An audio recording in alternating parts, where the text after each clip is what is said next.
Hello everyone, I'm Overhaul, and today we are gonna be reviewing My Hero Academia, chapter 229.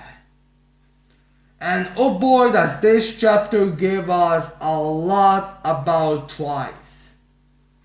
So yeah, anyways, we start this chapter where we left off with Twice and the doppelgangers, or whatever they are referred to, attacking him and trying to kill Toga. So yeah, we see things like Twice splitting up, which the artwork is amazing. I'm just saying, this chapter has amazing artwork.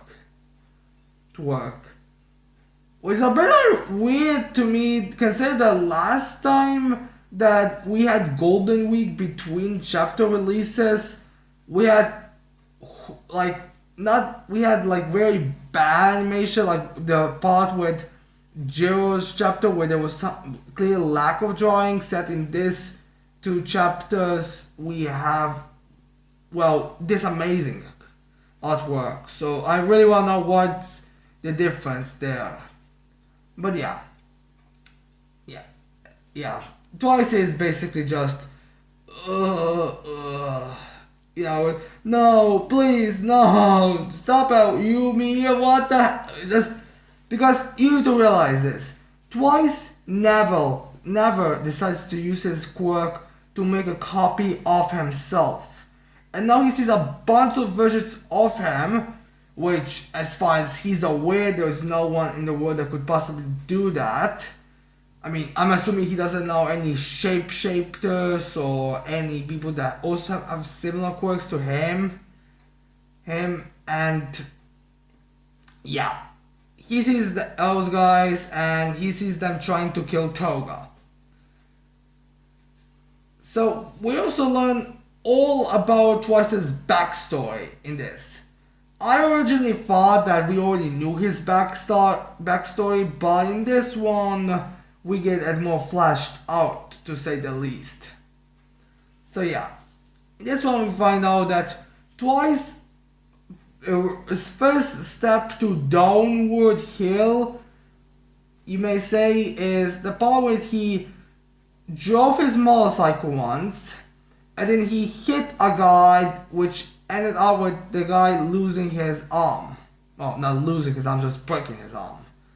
Well, to be fair, don't really know what would be the difference. I mean, a losing arm would mean that he doesn't have it anymore, but again, they cannot work. But anyways, he explains to the police that I wasn't breaking the law. I was driving like I should be driving. I was legally on the speed limit. I was doing everything right. He was the guy who jumped right in front of me, and he's the reason why his arm is broken. But the police people explain to him, in cases like this, the court usually favors the people that who are the victims of this incident, even if they're at fault. He doesn't say that, but he's basically implying that. And he says this will probably lead you to have a criminal record. But don't worry, you can always make a turnaround.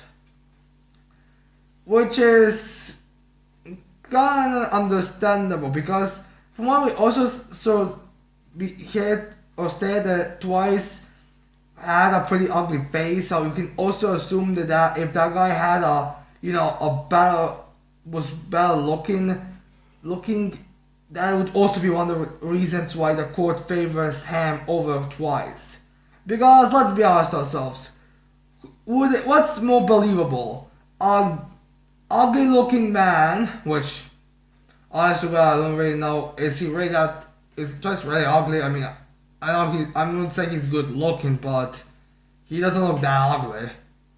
I mean, especially in this world where we have people that are literal slime creatures, so I don't know what they are referring to, but yeah, anyways. Twice is like, and not attractive looking man drew his bike too fast and broke a guy's arm, and is now lying that he did everything by the law, and he was, and that he's not going to admit it, or this man drew his motorcycle like he's supposed to, and then because of the idiocy of the other guy who walked in front of him, which led to an accident which caused him to break his arm. You think I picked the first one over the second one.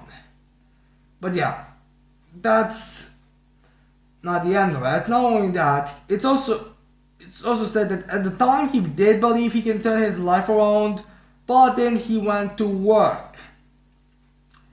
And let's just say it did not go well, because apparently the work he has done, one of those clients they have was actually connected to the guy who twice accidentally broke the arm. And let's just say his manager was quite pissed at Twice. So he hit him, threw him on the ground, and screamed at him saying, "This is how you would pay me for the fact I give you work." And he said, "Get out of it, you're fired. I don't want to see that ugly mug of yours ever again." So yeah, not very good. And then Twice just leaves because, well, obviously he will. Because it will only go into further trouble if he stays. So he goes. It's also revealed that his parents died when he was in high school, or was it middle school? One of these two, I think it was high school. And since he had no uncles, no cousins, no anyone that's connected to the family, he was without anyone again. I think he was sent to, I don't know exactly how these things happen, like if he was sent to one of those orphanages, but the only thing he says is that he was alone. But so yeah, he goes there, then he starts living on the streets because, well, no, his job was, he was fired from his job, and as the news story, probably no one's going to be as happy to hire him. So yeah, not really good for Twice. Now we finally see how he makes his clones, because we never really had any idea how he does it. Does he take a bunch of stuff and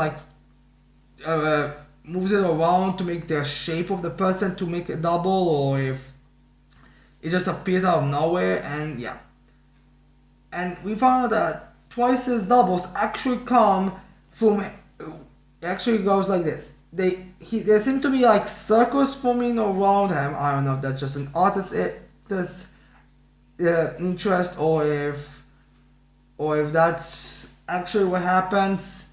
Just a bunch of circles, and then the mark or something appear from his arms, and that's how he makes doubles of people, which makes sense in this type of prospect.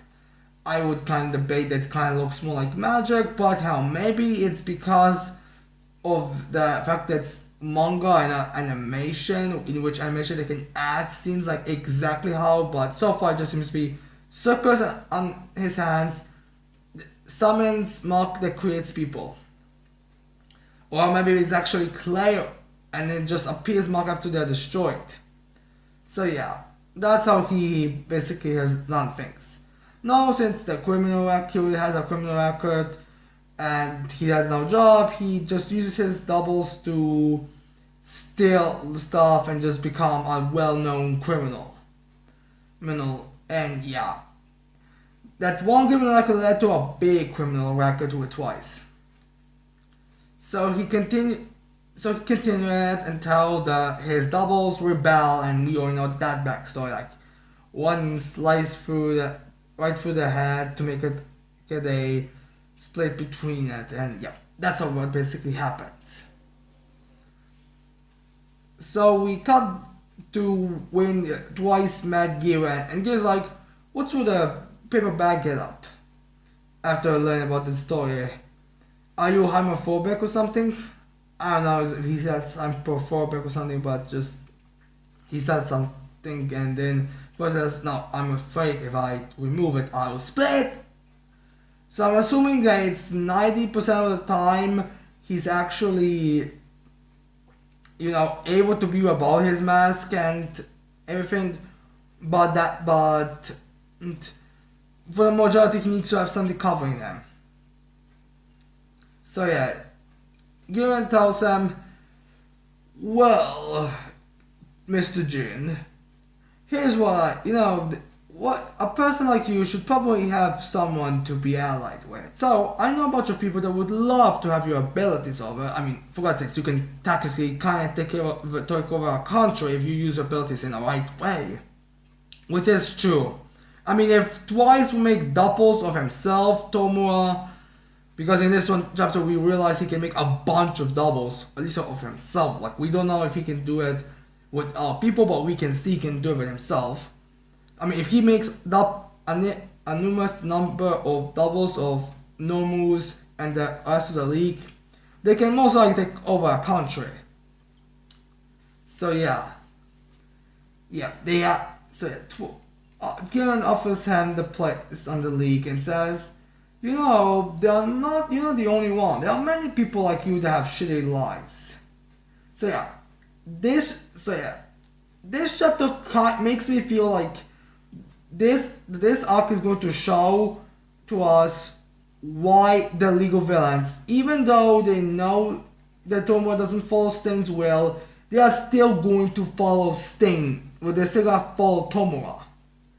Because think about it. If they know why that Tomura doesn't follow Stain's will. And that might be the reason why they decide to join them, but now they know Tomura doesn't give a shit about Stains. How?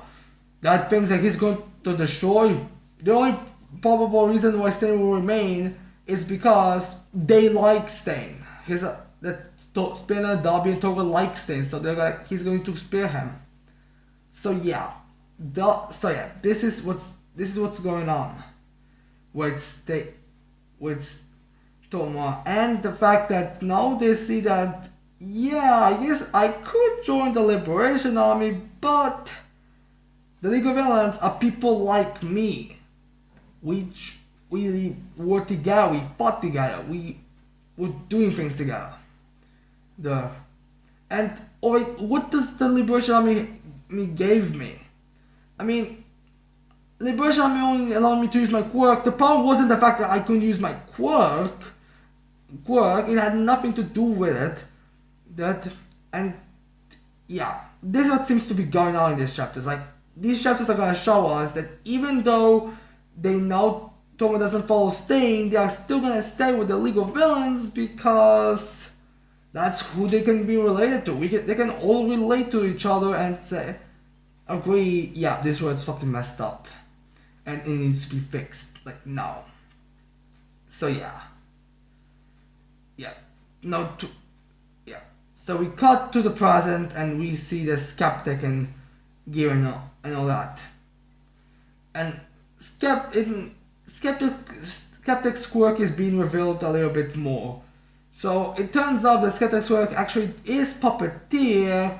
It's just most likely that because of the drones or the communication that Skeptic has. No, actually, about to explain it. The whole fridge thing, I think that he can send its human size and turn into a person. I think that still could be the case because the chapters I read said that he mates them. So either those Twice drones are actually robots and he just used the technology like micro drones, I believe they was called, and the communication networks to control them, and the people he can also control.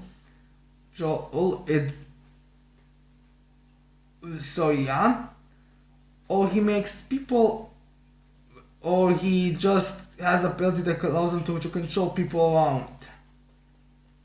So Gil knows this and here's what's going on. He's like, what the hell? and then you dash your focus against the action into us. He's like, don't try to speak or anything, don't distract him, or he's going to be row at you again. With you again. And then it's explain what's going on. We are using the backstory we found from you, Mr. Broker, about twice. And now we're gonna be using those things, that psychological flaw, to make him join us. So yeah.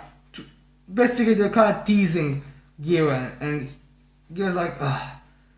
If they kill Toga, because they do, because it was, he did say out loud, they, two of you, the other twice killed Toga, and if they throw his mask away, that's the two things that make Twice the person he's right now. So that is going to be twice as rough on Twice. Kind of a jokey comment, but I feel like that could just be a normal speaking way he does. So yeah. We continue that whole thing.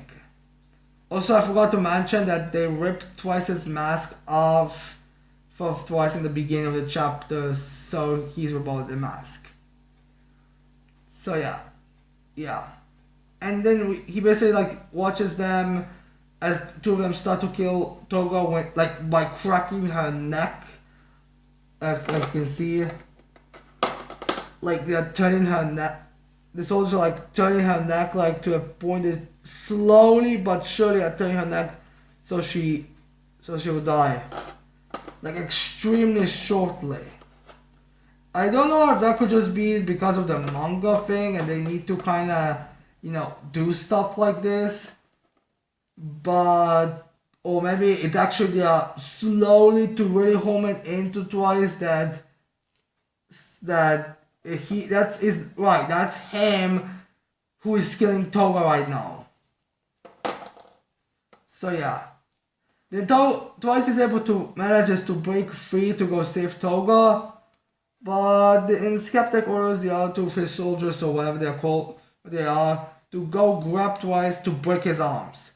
Which is important because in the previous, a bit earlier, when Twice was talking to Giran, he says that, let's see, if I would since I'm an average male, I would say a broken arm or a dislocated arm would be more than last what would take to, fight to turn out if I'm real me or if I'm just a copy.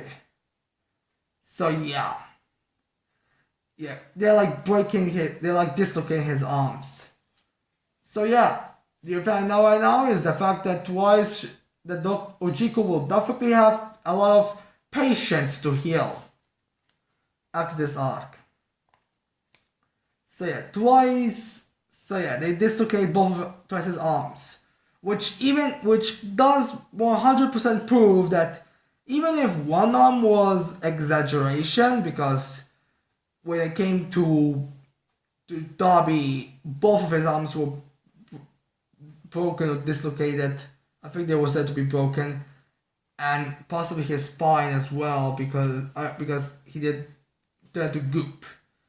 And since both of his arms were, but I do think that Darby is physically stronger than Twice, but yeah. Well, both his arms are dislocated and he's like, this is painful, but I'm still here. I'm still me. I'm not a doppelganger. Now, I don't know if this means that Twice is not going to be like Deadpool, like his original personality, like, this is cool. The Toga. Come on, oh, she's so cold. Oh, she's so hot. I don't know if she's going to be like this, but maybe he will be, maybe just to continue the appearances, or maybe he'll just not worry about taking damages, because he stated that even when he was fighting Jigatomakia, he was taking extreme concern that Jigatomakia would not hurt him. And now, so yeah, which this explains why Doc Twice still thinks that he is maybe not the real one, because you figure if Giganto Maki like punched twice with one good blow, Twice would disappear if it was Goop. But we find out that now he was remaining. So yeah. Plus, I feel like Twice was probably the one to figure out that the Giant Manga is only after Tomoa. So yeah. So now that Twice finds this out, he uses his quirk double on himself, which is a big moment because he literally said that for personal reasons I don't use my quirk on myself. It's not that I don't to the Yakuza. I mean, it's not like I don't want. It's not like I couldn't or that I don't want to because you're not my allies. It's literally just because I personally don't use it on myself. So yeah, he makes doubles of himself to like attack the Liberation Army and to kill the drones and to probably kill all those soldiers they have. So yeah. Now it's important to mention that Twice's doubles actually seem to be completely fine, which can lead to a speculation if they're because they have the mask still on. So yeah, the speculation, does that mean that these doubles are actually better than Twice? Can like Twice make better versions of people? Or does just because he measured how big he is with his mask on and and he probably never measured how big the extra inches from his hair because he said that the measurements need to be extremely precise, and as we can see his hair is a bit more on the upside. He does have a bit more of a mohawk type, well not a mohawk but still kind of a little, let's say a beginning of a mohawk kind of hairstyle. So this is what we find about, we find this about Twice. I'm really wondering what's going to happen now. Is Twice like just going to make a limitless army of himself and to fight off the Liberation Army? Like, is he just going to be doing that, and then he's going to start doing it with Dobby as well? Because I don't believe we will ever state that he has some kind of a limit to how many he can make. I mean, I know his quirk basically allows him just to make doubles, but consider how many of himself we see, and consider the fact we don't see them being what's what, we actually just see coming down from him. I am wondering if that's going to ever come into play. So this chapter was pretty good, very exciting, definitely one of these chapters that would say, even if we had 2 weeks of a break, it was still amazing and it still was worth it. So yeah, I like this chapter. Now, I hope you tell me in the comments below what you think of this chapter. What do you think about the extra things we found about Twice's backstory? How do you think Twice is going to be in the future of My Hero Academia personality-wise? Tell me all those in the comments below. And that's it. I cannot wait to see all of you people next time. Bye.